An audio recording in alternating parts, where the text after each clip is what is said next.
Hello everybody, it is Stella from New Hope Wellbeing and we are back with another video, and I hope wherever you are it is nice and warm. Winter has come in hard and fast in the last couple of days here in Melbourne, and it's a lovely balmy 8 degrees I believe at the minute. So if you're in Melbourne or apparently anywhere in the southeastern states of Australia, rug up because apparently it's going to be cold for the next few days, and I believe there's already been snow reported on the snowfields. If you're in other parts of the world, I hope you're enjoying much warmer weather. So today we are going to be discussing our next Thracian goddess, Koyts. She is the Thracian goddess of the wilds, and she was worshipped in the Dionysus-like orgies. She is similar to, but not the same as Bendis, and she was also a goddess of war and slaughter. Unlike other battle gods, Koyts was celebrated with an explosion of festivals. These festivals were known as the Koytia, and I'm pretty sure I pronounced that word wrong. And they involved nights of loud celebrations and behaviours such as huge orgies. They were originally practiced in secret because of their notorious obscenity. One witness to these particular events said that the festivals and their music would consist of drummers beating out to a heavy cadence and shrill cries from stringed instruments, creating a terrifying sound, and there would be loud chanting to what the words are believed to have been, "I run the bad, I found the good." These revelries were first intended to commemorate the rape of Persephone, an event in Greek mythology.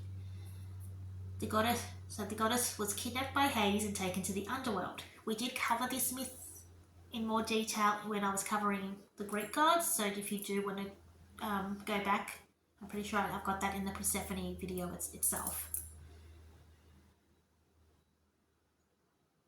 So,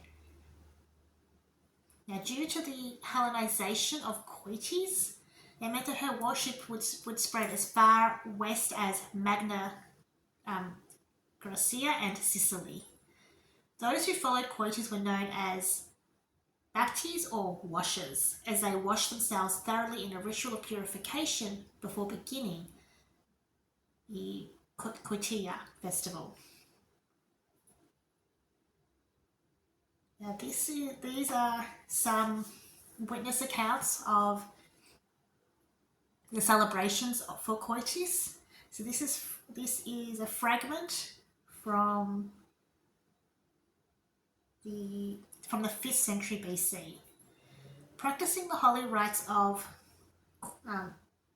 Koytio, one holding in his hand the pipe, the labour of a lathe, blows forth his fingered tune, even the sound that wakes to frenzy. Another with brass-bound cymbals raises a claim.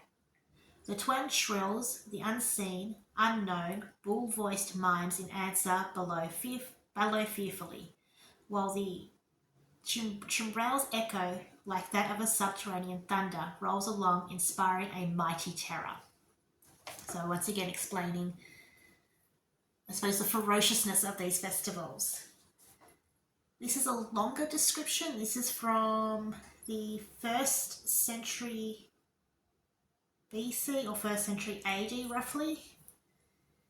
And it is also resembling these rites are the Koytian and the Bendidian rites practiced among the Thracians, among whom the Orphic rites had their beginning. Now the Koyts, who is worshipped among the Adonians, who are a Thracian tribe, and also the instruments used in her rites are mentioned by Aeschylus, for he says, "O adorable Koyts among the Adonians, and ye who hold mountain-ranging instruments." And he mentions immediately afterwards the attendants of Dionysus, one holding in his hands the bombesis, toilsome work of the tuner's chisel, fills full the fingered melody that calls the calls that bring on frenzy, while another causes to resound the bronze-bound kotelay, I think is how you pronounce it. And again, stringed instruments raise their shrill cry, and frightful mimickers from some place unseen bellow like bulls, and the semblance of drums as of subterranean thunder rolls along a terrifying sound. For these rites resemble the Pythagorean rites, and is at least not unlikely that, just as the Pythagoreans themselves are colonists from Thrace, so also their sacred rites were borrowed from there, and when they identify Dionysus and the Edonian Lycurgus, they hint at the homogeneity of their sacred rites. So a very long passage, but a really good way in explaining that the one, as I've been saying, the blending of the Greek practices with that of Thrace as those two civilizations blended more and more. So basically, it sounds like those rites that we hear of the wild rites and orgies that we heard in Greek mythology from like the Dionysus rites, as well as the rites that had for Demeter and all of that, possibly did actually originate from Koyts and obviously Thrace. So quite possibly is that link right there.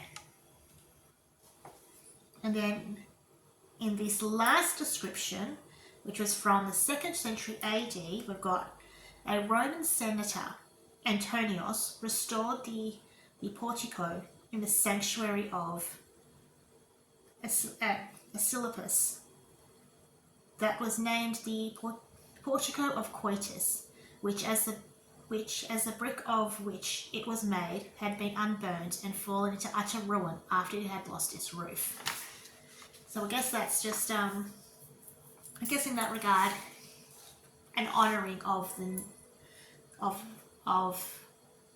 some of the Romans towards other people's beliefs and way of life, even though they were under Roman rule, if you will, at that time. So that is just a little bit about the goddess Koyts. We will be back next week with some more videos and hopefully a little bit warmer weather. Until then, I hope everybody enjoys their weekend and we'll chat soon. Bye!